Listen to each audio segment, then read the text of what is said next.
नमस्कार मित्रों, बिजनेस बॉलीवुड और वाजपेयी के इस खास शो में आपका स्वागत है। मैं हूं विजय त्रिवेदी। आप तो जानते हैं बिना बिजनेस के तो दुनिया चलती नहीं है।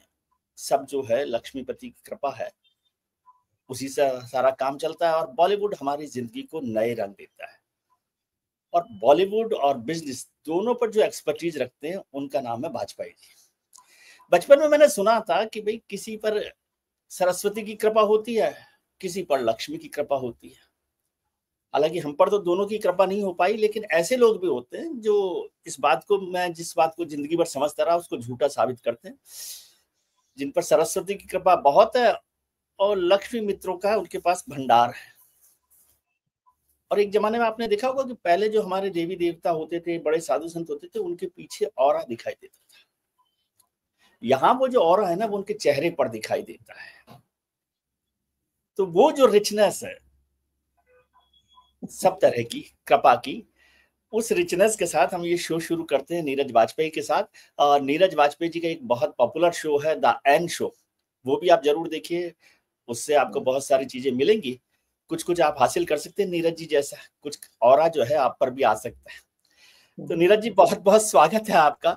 लक्ष्मी मित्रों से बात करने में वैसे ही बहुत अच्छा लगता है मुझे कम से कम ये सौभाग्य तो मेरा कि लक्ष्मी मित्रों से बात हो जाए और उसमें सरस्वती की कृपा हो, तो ये तो सोने पे सुहागा है। सर वैसे तो मैं भी सरस्वती पुत्र हूँ और खानदानी शिक्षकों का पेशा हमारे यहाँ भी है, लेकिन जो मैंने व्यवसाय चुना तो वो जो है वो डेडली है ना।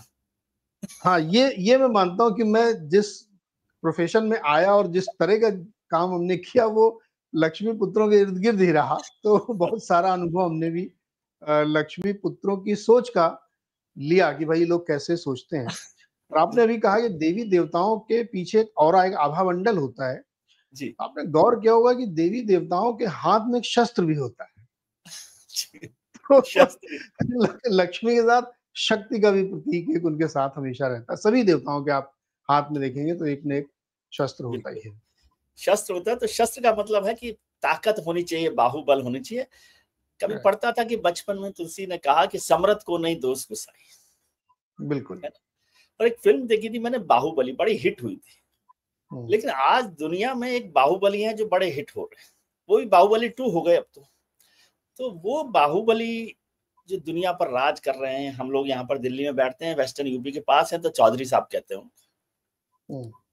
ये जो चौधराहट है बाहुबली की, आपके प्रिय मित्र ट्रंप साहब की, उसका क्या मसला है? इस समय दुनिया में सारा जो झगड़ा चल रहा है वो बाहुबल का चल रहा है, पावर का चल रहा है, मिलिट्री पावर का चल रहा है। यूएस को ले लें, चाइना को ले लें, पुतिन साहब को ले लें, और उस बीच इंडिजिनियस पावर वाले भारत को भी ले लें।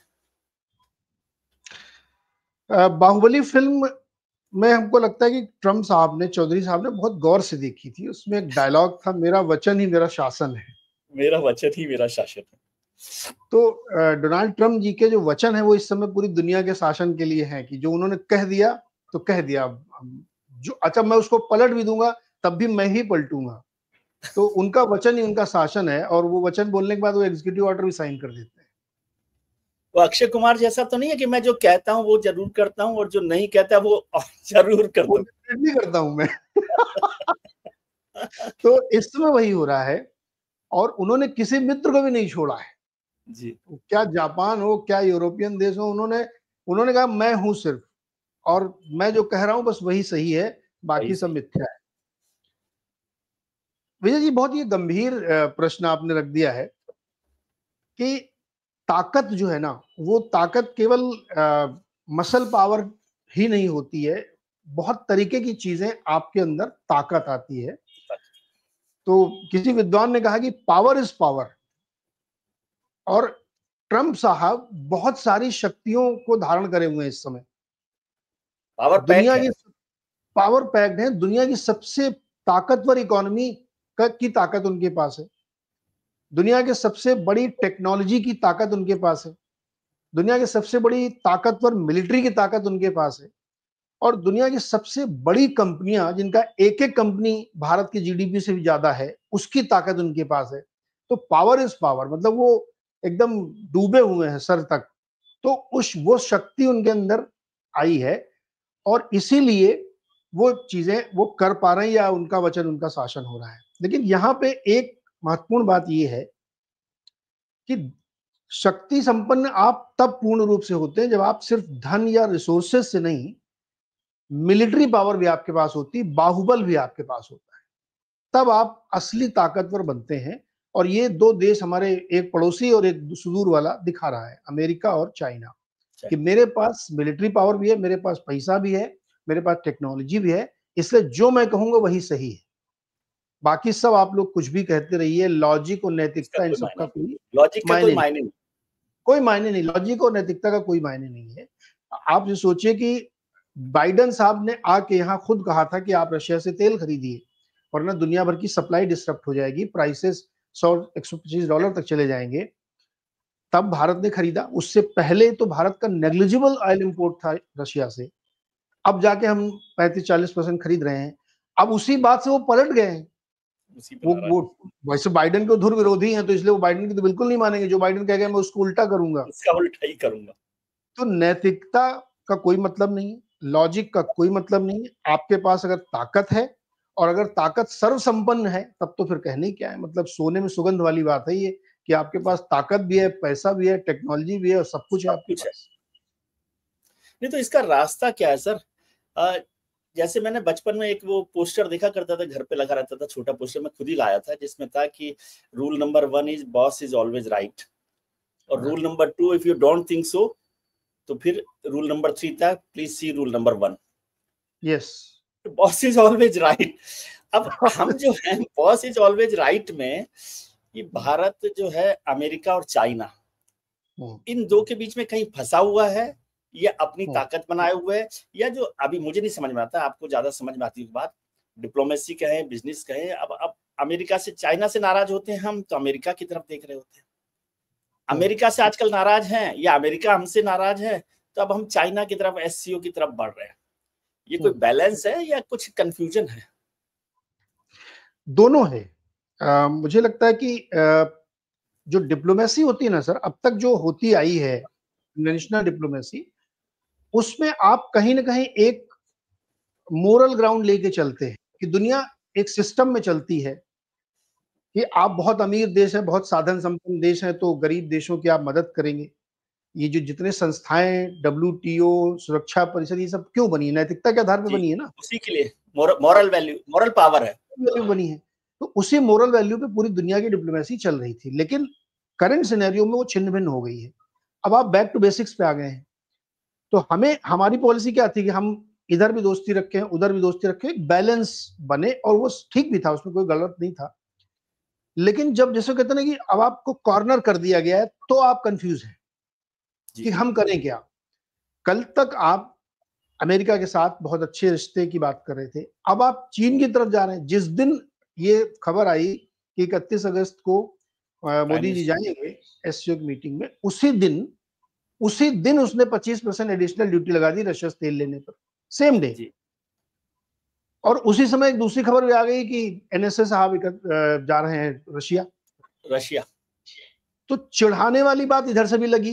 तो मैसेजिंग क्या गई कि अच्छा हमारे से नहीं तो आप उधर ज्यादा बनने की कोशिश करो। ब्रिक्स से वैसे ही अमेरिका बहुत चिढ़ रहा है, क्योंकि उसने डी-डॉलराइजेशन की बात कर दी थी कि अपनी करेंसी हम लॉन्च करेंगे। तो इस वक्त हमें लगता है कि फॉरेन पॉलिसी के लेवल पे हमारे यहाँ एक दुविधा की स्थिति तो है कि हम करें क्या, क्योंकि वो सामने वाला मान नहीं रहा है, वो कोई नैतिकता है, कोई दोस्ती, कुछ नहीं, बिजनेस इज द रियलिटी। अब कल तक आप चाइना से भी आपकी नहीं पट रही थी, आप चाइना के सामानों को बहिष्कार हो रहा था लोगों, आम जनता के बीच में, वही मतलब जी।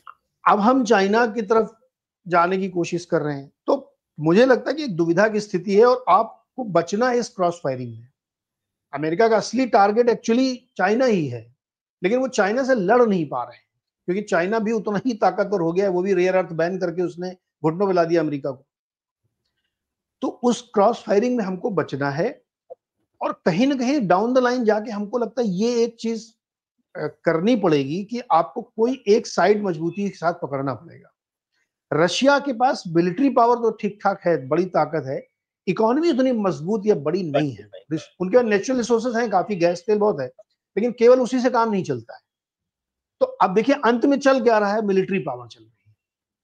तो इसलिए जब हम लोग शक्ति की चर्चा कर रहे हैं तो उसमें मिलिट्री पावर बहुत मैटर करती है कि आप कितने शक्तिशाली ताकतवर देश हैं। तो रशिया की इसीलिए सुन रहे हैं, ट्रम्प साहब खुद जा रहे हैं वहां पे कि हम आएंगे मिलने के लिए, क्योंकि वो मान नहीं रहा है और 3 साल से युद्ध चला रहा है, क्योंकि उसके पास ताकत है। तो इस परिस्थिति में भारत को भी अपने लिए कुछ एक रास्ते निकालने पड़ेंगे जिससे आप ताकतवर बने। नहीं तो क्या रास्ता निकालेंगे, यही तो वाजपेयी जी से सुनना है, लोग सुने कि भाई क्या रास्ता निकाले। देखिए मुझे समझ आई है, मैं तो समझता नहीं। एक पिछले हफ्ते तक, मतलब पिछले हफ्ते के मतलब सालों में यदि आप इसको गिन लें तो पिछले हफ्ते तक आप हिंदू चीनी भाई भाई करते थे, हिंदी चीनी भाई भाई, फिर आप उसको गरिया रहे थे। फिर परसों तक आपने उनको झूले पे झुलाया साबरमती के फ्रंट पे। फिर कल तक आप उनको कह रहे थे कि ये छोटी आंखों वाले गणेश जी मत खरीदना, बहिष्कार कर दो स्वदेश का। और आज आप फिर वहीं पर पहुंच गए हैं। तो जिए कैसे?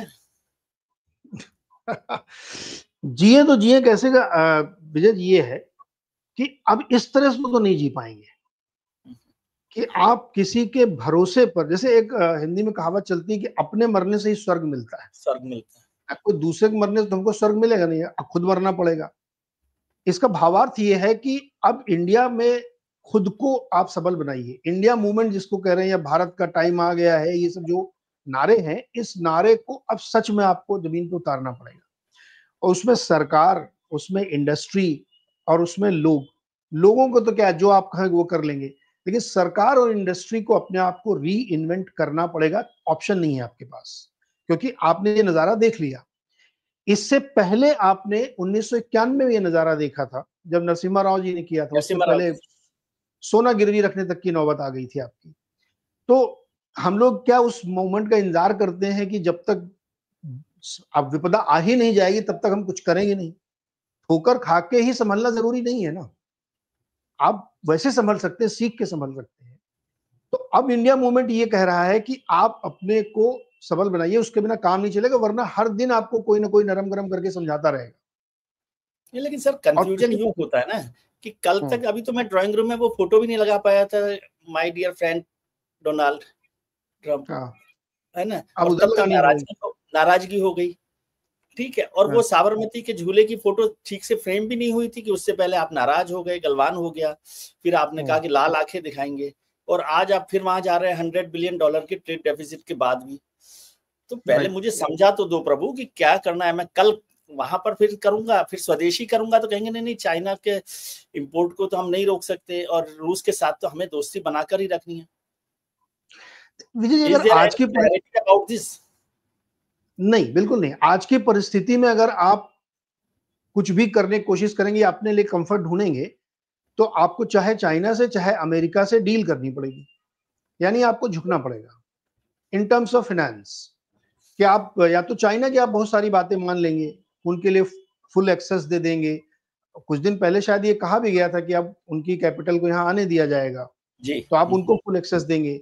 वही बात अमेरिका कह रहा है। तो आपको दोनों साइड में जहां भी आप जाएंगे, आपको ये एक्सेस उनको देना पड़ेगा, उनके साथ एक डील करनी पड़ेगी, एक समझौता करना पड़ेगा। आपको चॉइस नहीं है इसके अलावा, क्योंकि दोनों नहीं मान रहे हैं ना, और दोनों के लार्जर इंटरेस्ट, वेस्टेड इंटरेस्ट हैं इस पे। तो कोई क्यों आपकी बात फ्री में आपको देगा? चाइना का ये भी इंटरेस्ट हो सकता है कि चलो हम एक नया ब्लॉक बना लेते हैं, बट वो ब्लॉक बहुत दिन से बनने की कोशिश हो रही है। एक क्वासी क्वाड भी बनाने की कोशिश की गई थी जो नेटो टाइप का था, नॉट वर्किंग। तो अब अगर मान लीजिए रशिया, चाइना, इंडिया और इस तरीके के देश मिल के अगर एक ईरान को उसमें मान लीजिए जोड़ लीजिए, इस तरह के बनाएंगे, तो वो फिर आप खुले जंग में चले जाएंगे। वो हमको नहीं लगता कि इतना आसान है ये कर पाएंगे। लेकिन वन ऑन वन में अगर आप चाहें, तो आप चाहे चीन के साथ चाहे अमेरिका के साथ, आपको छोटी मोटी डील या बड़ी डील करनी पड़ेगी। उनके लिए मार्केट खोलना पड़ेगा। चाइना आपको फ्री में कोई चीज क्यों देगा, या वो आपके बिहाफ पे अमेरिका से क्यों लड़ेगा? कोई नहीं लड़ सकता है। एक सिल्वर लाइनिंग ये है कि मान लीजिए ट्रंप जा रहे हैं 15 अगस्त को रूस, अगर पुतिन साहब इस बात पे एग्री हो जाएंगे, चलो हम ये वाला युद्ध नहीं करते, सीज फायर हो जाए यूक्रेन के साथ, तो जो एडिशनल 25% लगा वो हट जाएगा, लेकिन वो 25 तो लगा ही रहेगा ना आपका, वो तो परमानेंट डिस्रप्शन हो गया। तो आप जो पूछ रहे सवाल कि फौरी उपाय, तो ये है कि आप एक डील कर ले किसी साइड से, चाहे इधर से चाहे उधर से, वो आपको करना पड़ेगा। पोजीशन लेने में दिक्कत है क्योंकि आप वीक फुटिंग पे हैं। ये सच इस देश के लोगों को स्वीकार करना चाहिए, इंडस्ट्री को स्वीकार करना चाहिए कि आप उतने स्ट्रांग फुटिंग पे नहीं है कि आप लड़ सकें न चाइना से न अमेरिका से, क्योंकि आपके पास ऑफर करने के लिए अपना कुछ नहीं है। आप डिपेंडेंट कंट्री हैं, आपका बिजनेस बहुत हद तक डिपेंडेंट है लोगों पे, टेक्नोलॉजी वाइज, मनी वाइज, तो आप लड़ नहीं सकते हैं।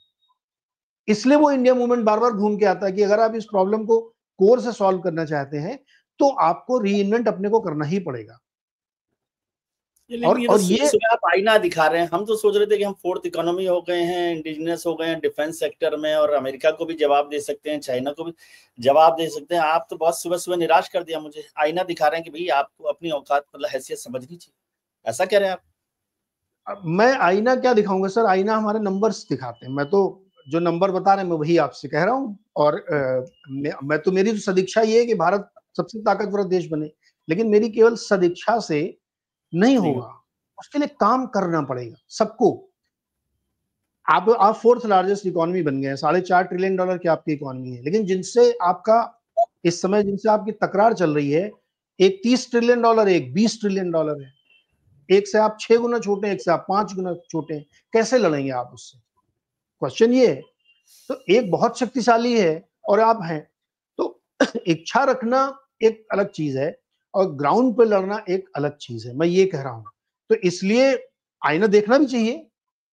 और वो 10 साल बाद एक मूवमेंट आता है, हमारे मार्केट में भी कहते हैं कि 10 साल बाद एक बड़ा करेक्शन आता है, तब आप अपना खंगालते हैं भाई हमने क्या गलती की है। It's time of correction, it's time of relooking yourself and reinventing yourself.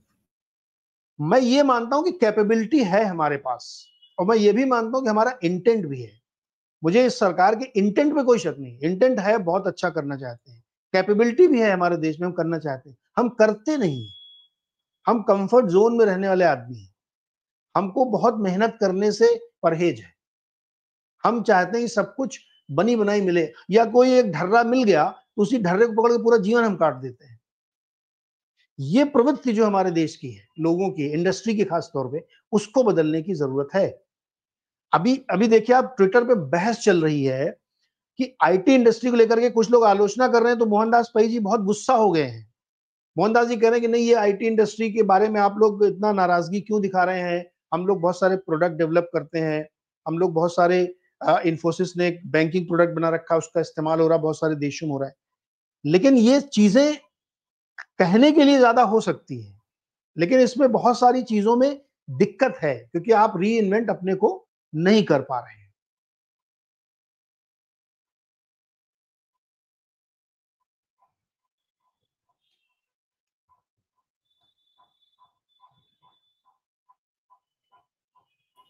हाँ, अब ठीक है। तो कहां से हम लोग शुरू कर रहे थे? री इन्वेंट करने वाली बात पर इसको शुरू करते हैं दोबारा। तो sir, this is the time of correction, do you think so? बिल्कुल री इन्वेंट करना है, री इन्वेंट करना पड़ेगा।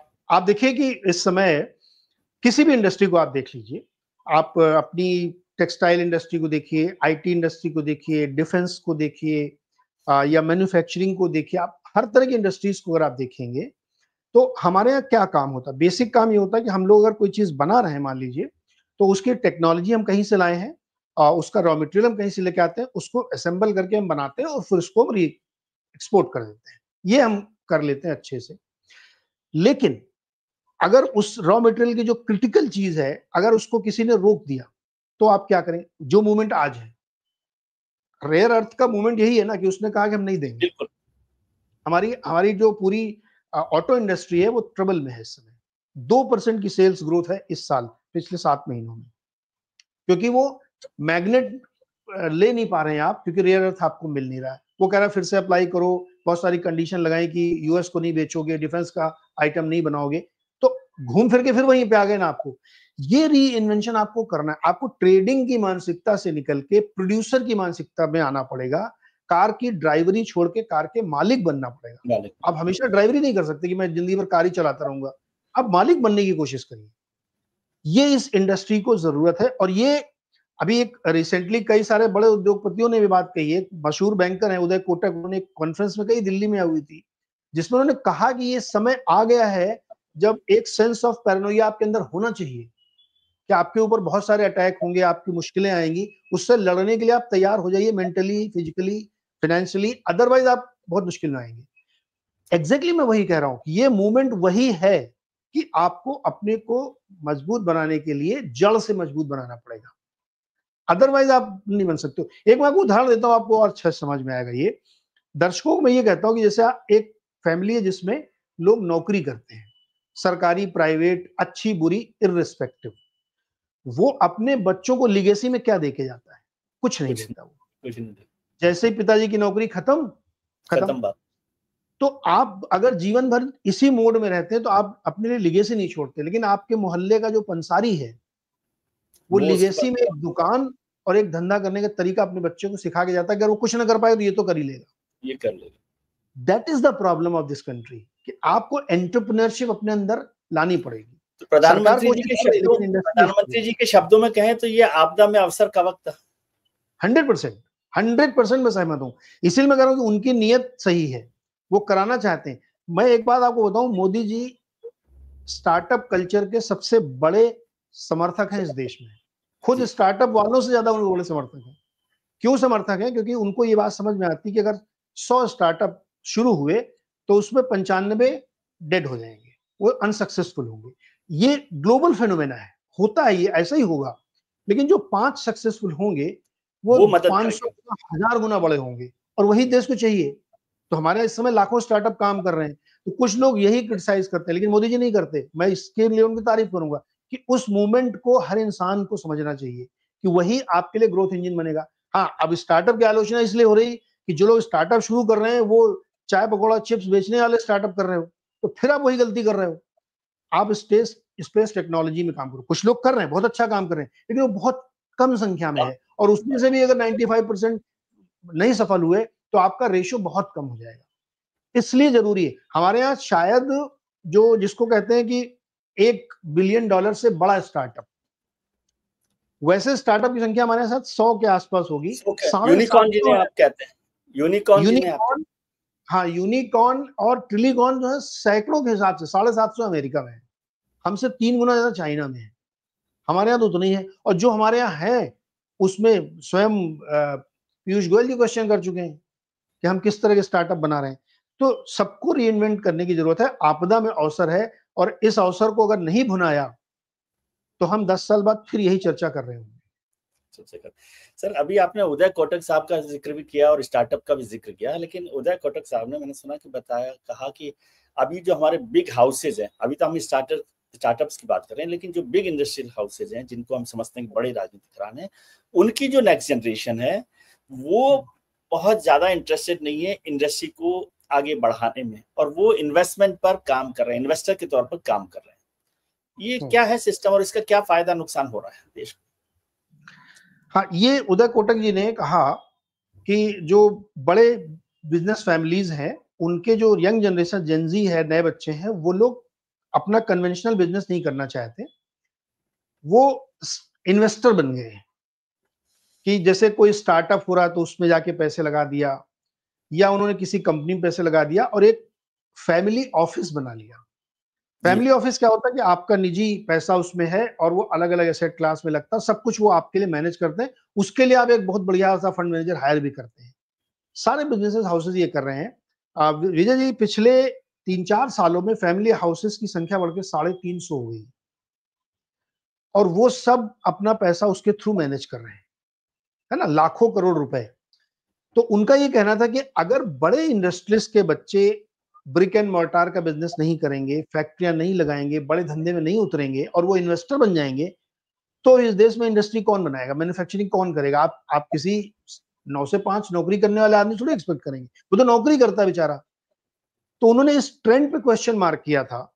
तो इसमें कुछ विद्वानों से मैंने पूछा तो उन्होंने कहा नहीं, उनका सैंपल साइज छोटा है। और कुछ लोगों ने कहा कि नहीं, हर दौर में ऐसा होता रहा है। मैं दोनों से डिसएग्री करता हूं। मैं उदय कोटक की बात को सही मानता हूं कि अगर इस देश में 10 पर, आपको पता ना वो आंकड़ा जो बहुत प्रचलित आंकड़ा में कई बार जिक्र कर चुका हूं कि इस देश की 90% पॉपुलेशन 2 लाख रुपए साल से कम कमाती है, कम कमा रही है, और 10% लोग ऐसे हैं जो 50 लाख से ऊपर कमाते हैं, और 1% लोग ऐसे हैं जिनकी आमदनी बहुत ज्यादा है। तो अगर वेल्थ एक जगह कंसंट्रेट हो रही है। इसमें किसी सरकार की गलती नहीं, मोदी जी की आलोचना जो लोग करते हैं मतलब वो हर दौर में ऐसा ही होता है, क्योंकि वो सिस्टम हमारे यहाँ ऐसा है। तो वो 1% अगर फैक्ट्री नहीं लगाएंगे, मैन्युफैक्चरिंग नहीं करेंगे, बड़े बिजनेस क्रिएट नहीं करेंगे, तो कौन करेगा? वो जो 2 लाख रुपए साल में कमाता है।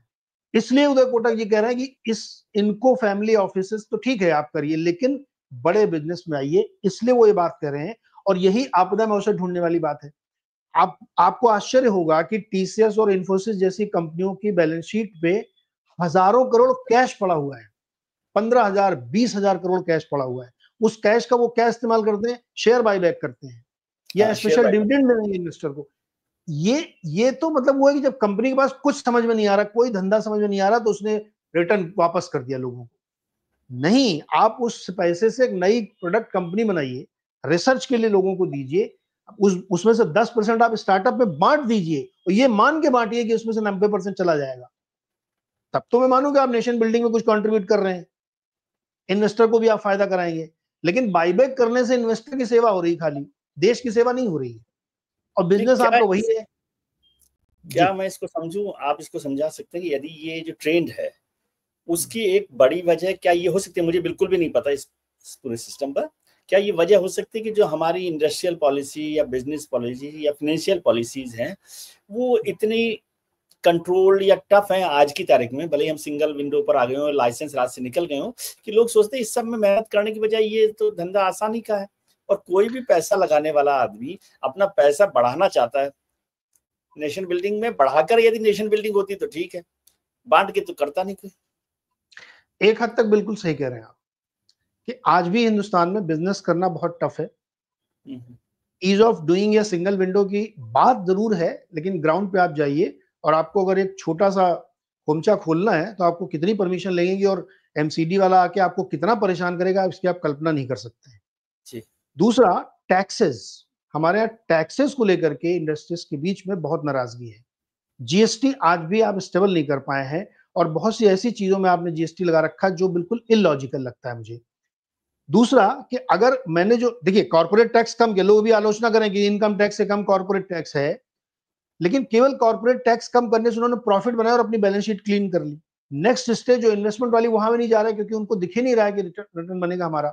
हम पैसा लगाएंगे पैसा बढ़ेगा नहीं हमारा, क्योंकि बिजनेस करना आसान नहीं है, पॉलिसीज बहुत टफ है, टैक्स का बहुत ज्यादा इश्यूज है। आपने हर चीज को टैक्स कर रखा है। अब मीम चल रहा होगा, आप देख ही रहे होंगे आजकल, वो टैक्स के राजा वाला, है ना? तो टैक्स और टैरिफ के राजा जिस तरह से चल रहा है, वो बहुत बड़ी वजह है कुछ लोगों कि ने कहा लोग कि टेस्ला कार का नाम हिंदुस्तान में आके टेक्सला हो जाएगा। टैक्सला है ना, वो टैक्सला ही है। अगर आप 70-80% टैक्स उसमें लगा रहे हैं, तो वो दुगने कीमत पे आप कार बेच रहे हैं, तो टैक्सला ही है वो।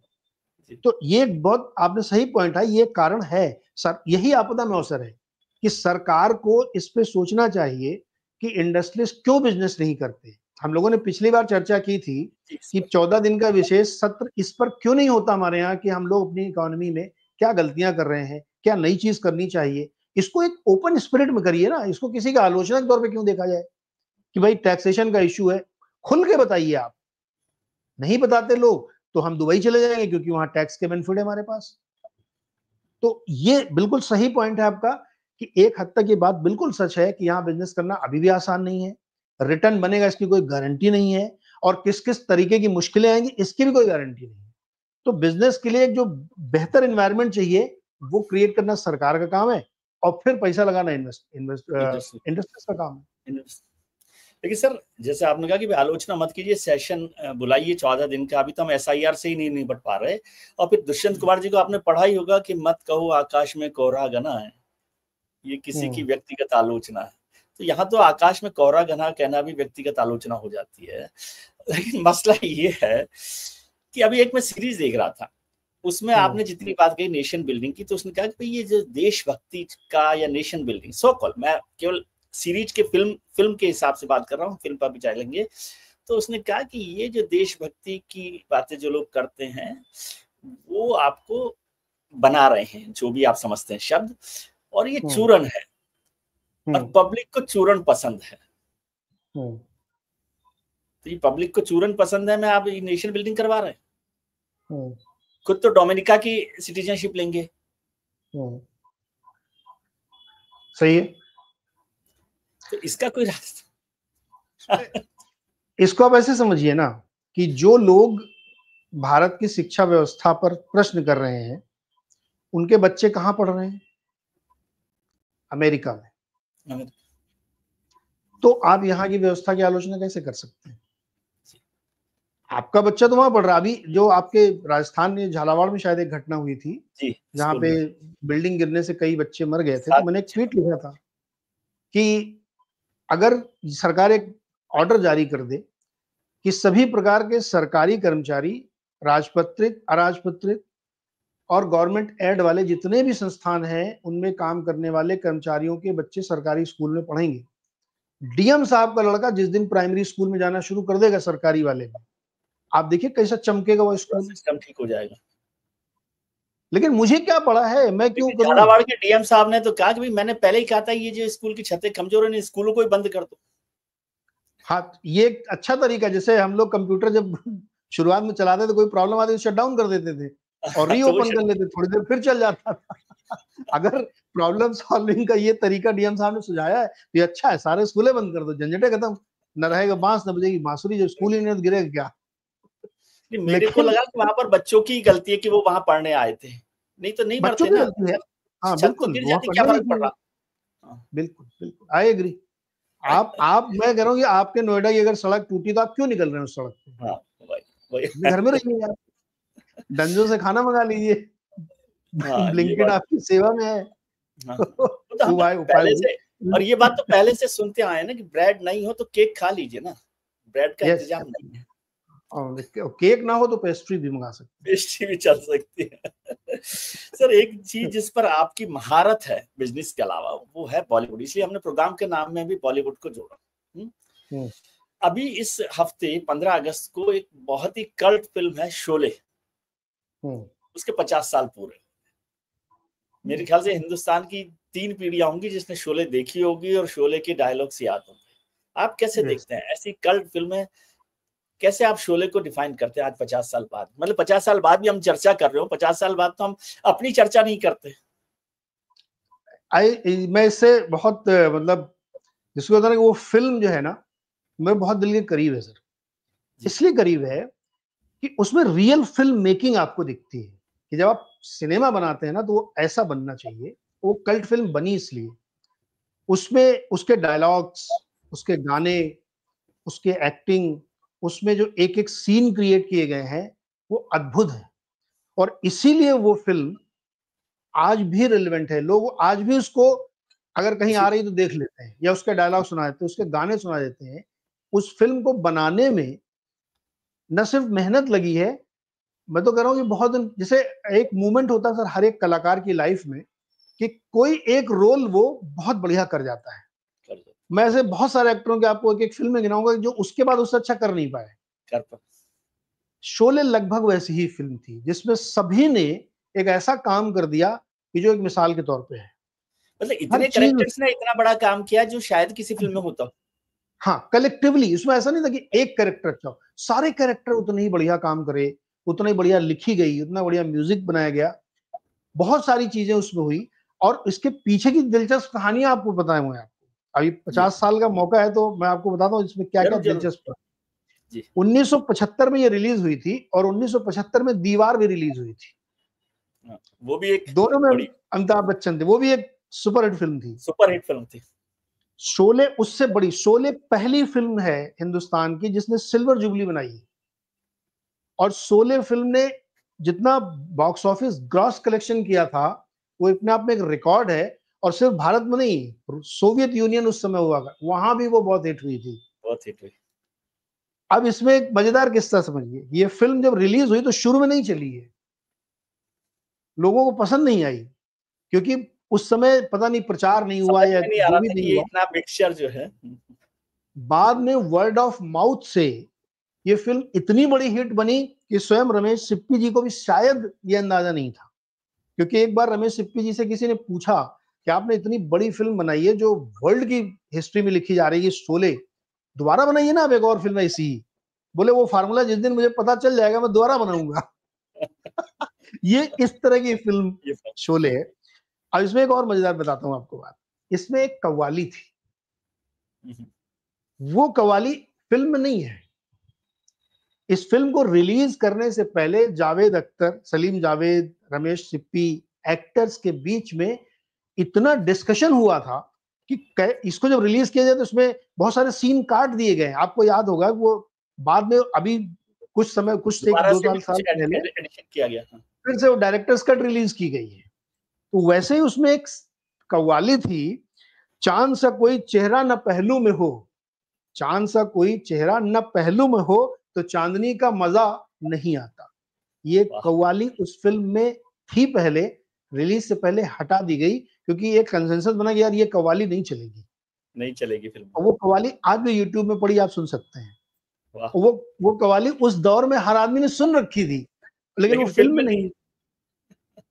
तो आप सोचिए कि इस फिल्म को रिलीज करने से पहले कितनी दुविधाएं उसमें थी। कई सारे सीन काटे गए और कई सारे सीन रिलीज के बाद जोड़े गए। जो होली वाला सीन है जया बहादुरी का, वो रिलीज के बाद जोड़ा गया। फिल्म रिलीज हो गई, चल गई कुछ दिन, फिर वो सीन जोड़ा गया उसमें। क्योंकि वो मुझे बताया गया कि उस जमाने में एक वीडियो का होली का सीन एक्सेप्टेबल होगा कि नहीं होगा, इस पर भी डिबेट हुआ। एग्जैक्टली। तो लोगों ने कहा नहीं नहीं वो सीन जोड़ो। अब बाद में जोड़ा गया तो वो सुपरहिट हो गया, लोगों ने वर्ड ऑफ माउथ से कहा। तो वो उस फिल्म की इतनी कहानियां हैं अजय जी। उसमें गब्बर सिंह का रोल पहले अमजद खान को नहीं करना था, उसके लिए पहले डैनी को माना गया कि डेनिस कराया जाए। सुपर विलेन हुआ करते थे डैनी, सुपर विलेन थे। और जावेद साहब को ऐसा लगता था कि अमजद खान की आवाज में उतना जोर नहीं है जो गब्बर में होना चाहिए। तो सोचिए आप, पहले वो कैरेक्टर दूसरा था, फिर नहीं हुआ, नहीं कुछ बातें ऐसी होगी, नहीं साहब अमजद को ही रख लो। इवन वो रोल अमिताभ बच्चन जी करना चाहते थे क्योंकि वो सबसे स्ट्रॉन्ग कैरेक्टर, हाँ गब्बर का इतना स्ट्रॉन्ग कैरेक्टर था कि हर एक्टर चाहता था कि मैं ही कर लूं। पहले ठाकुर बलदेव सिंह का रोल धर्मेंद्र जी करना चाहते थे, लेकिन उन्होंने कहा नहीं मैं वो नहीं करूंगा। तो फिर बाद में वो वीरू बन गए। और धर्मेंद्र उस समय के सुपरस्टार थे। धर्मेंद्र का रेम्यूनरेशन 1.5 लाख रुपए था। अमिताभ जी का उस समय उनका शुरुआती दौर था ना, शुरुआती था, उनका पैसा कम था, धर्मेंद्र जी उस समय बड़े थे। तो मतलब आप सोचिए, संजीव कुमार, धर्मेंद्र, जया भी अमिताभ से बड़ी एक्टर थी मेरे ख्याल से। एक्चुअली तो ये सारे लोगों ने जो किया, उसके इतनी दिलचस्प किस्से कहानियां हैं शोले के कि आप उसको पढ़ेंगे ना तो आपको मजा आएगा कि अरे यार ये फिल्म के ये किस्से हैं। हर चीज अपने में अलग कहानी है उसमें। मतलब उसका तो, हर 30 सेकंड्स भी, आजकल हम 30 सेकंड्स की लाइफ पर आ गए हैं, लेकिन शोले के हर 30 सेकंड भी आप देखने के लायक होते हैं कि केवल एक डायलॉग हो एक हंगल का कि भाई ये इतना सन्नाटा क्यों है भाई। हाँ। या गब्बर का 10 सेकंड का डायलॉग कितने आदमी थे। हाँ yes. या फिर ऐसे पूछ ले कि तुम्हारा नाम क्या है बसंती। होली कब है होली, कब है होली, ऑफिस में मजाक चलता था होली कब है भाई, जब भी होली लोग पूछते हैं होली कब है। और अमिताभ बच्चन जैसे दोस्त हों जो मौसी को समझ में ही ना आए कि कैसे प्रशंसा कर रहे हैं कि तारीफ कर रहे हैं कि नाराज। देखिए उस समय क्या ना विजय जी, ये फिल्म जब बनी ना तो उसमें लोग बताते हैं कि इसमें जो कैरेक्टर बिल्डिंग की गई वो बहुत डिफरेंट इसलिए भी थी क्योंकि इसको बहुत जगह से इंस्पिरेशन लिया गया जी। इस एक फिल्म है once upon a time in west, उस फिल्म का क्लाइमेक्स इसमें यूज किया गया है। मैं ये नहीं कहता या ये आलोचना भी इससे भी सहमत नहीं हूँ कि ये वो स्टोरी कॉपी ना, नहीं देखिए आप इंस्पिरेशन लेते हैं, कहीं से आपने कोई एक चीज बहुत अच्छी लगी तो आपने उसको यूज किया। कॉपी करके भी उन्होंने जमीन से जोड़ दिया ना। सूरमा भोपाली अंग्रेजी फिल्म में तो नहीं हो सकता ना। एग्जैक्टली। तो वो अलग अलग जगहों से जावेद अख्तर जी ने लिया और सलीम जी ने लिया और उसको एक बढ़िया फिल्म बनाई और वो चल निकली। अब दोबारा वो रिपीट फार्मूला कैसे बने वो किसी को समझ में नहीं आ रहा, रमेश जी को खुद नहीं समझ में आ रहा। अभी 1 महीने पहले की बात है, मुंबई में एक बहुत बड़ा फंक्शन हुआ HSBC का म्यूजिकल, और शोले पर था वो। इसी 50 साल होने पे शोले पर एक म्यूजिकल फंक्शन किया गया जिसको पूरी फिल्म को म्यूजिक के जरिए, गानों के जरिए, कुछ डायलॉग होते थे फिर वो म्यूजिक बजता था, बैकग्राउंड म्यूजिक बजता था, उसको बहुत अच्छे से प्रेजेंट किया गया। तो उसमें रमेश जी भी थे, उसमें पूरी कास्ट जो भी लोग अवेलेबल थे, उसके अलावा बहुत सारे मुंबई के जाने माने लोग वहां पे थे और उतना एंजॉय किया जितना शायद 75 में लोगों ने फिल्म एंजॉय किया होगा। वो रूमी जाफरी साहब ने लिखा कि मैं एक शादी में गया था उस वक्त में 75 80s में, तो उस फिल्म में ज्यादातर शादियों में तो गाने बजते हैं, म्यूजिक होता है, डांस होता है, और वहां उस पूरी शादी में केवल शोले के डायलॉग्स चल रहे थे, और वो टेप खत्म हो जाता था, फिर लोग मांग करते थे तो केवल डायलॉग्स चला करते थे। आई एग्री, मतलब बहुत ही जबरदस्त फिल्म थी। मतलब मुगले आजम के बाद अगर कोई फिल्म ने ऐसा सेंसेशन क्रिएट किया था तो वो ये थी। बिल्कुल मुगले आजम, लेकिन मुगले आजम अपने आप में एक बड़ी फिल्म, अलग फिल्म है, लेकिन मुगले आजम आम आदमी को है ना उस तरह से वो नहीं कनेक्ट कर पाया। मतलब वो बड़ी फिल्म है, बहुत हैवी, मैं तो उसके बहुत तारीफ करने वाले लोगों में से हूँ, लेकिन जो हर आदमी यहाँ पर जो डायलॉग बोलता है शोले का और समझता है कि वही जय हो गया है या वीरू हो गया या गब्बर हो गया है, वो मुगले आजम नहीं हो सकता ना, वो पृथ्वीराज कपूर हर कोई नहीं बन सकता। इसमें कोई शक ही नहीं सर। वो देखिए, आप तो जो आर्ट और कल्चर समझते हैं, जो फिल्म मेकिंग का तरीका है ना, वो आपको शोले में दिखेगा जी। उसको लोग कॉपी करने लगे, वो स्टाइल कॉपी करो, उस स्टाइल में डायलॉग बोलो। इसी को बाद में बहुत सारी फिल्मों में कॉपी किया गया। आप एक चीज गौर करिए बारीक सी, बच्चन साहब की सारी फिल्मों में आपको वो झलक मिलती है जी, स्टाइल ऑफ डिलीवरी, स्टाइल जो है उनकी डिफरेंशिएशन स्टाइल, वो स्टाइल तो उसमें है। हाँ, वो कल्ट इसीलिए बन गया क्योंकि वो वहां से हो गई चीजें, इंस्पिरेशन में आ गई और फिर उसको उसी तरीके से लोग लेने लगे। आप गाने सुनिए उसके, क्या जबरदस्त गाने हैं उसके, मस्त म्यूजिक बनाया गया था। गाने तो सब बर्मन एक से एक साहब ने हिट भी है, एक से एक हिट गाने रहे, एक से एक हिट गाने थे। लेकिन वो कव्वाली आप सुनिए, वो होती तो और मजा आता, आपने बहुत अच्छी नई बात कव्वाली है। कही है, ये फायदा है नीरज जी का होने का कि जो नहीं देखा वो भी आप देख सकते हैं। चलिए, तो इस पर करेंगे चर्चा, कव्वाली भी हम लोग देखेंगे, सब लोग भी देखिएगा कि नीरज जी ने जो बात बताई है उसका भी कोई फायदा है, कुछ मजा है। तो बहुत बहुत शुक्रिया सर, फिर बात करेंगे अगले हफ्ते, बिजनेस पर भी, बॉलीवुड पर भी, और वाजपेयी जी के साथ जिस पर बात कर लेना उसी का अलग रंग है। तो बहुत बहुत शुक्रिया आपका, और जो द एंड शो है वो जरूर देखिए, कुछ तो फायदा होगा, आपको भी समझ आएगी बात बिजनेस की। चलिए, बहुत बहुत शुक्रिया सर, थैंक यू। धन्यवाद सर।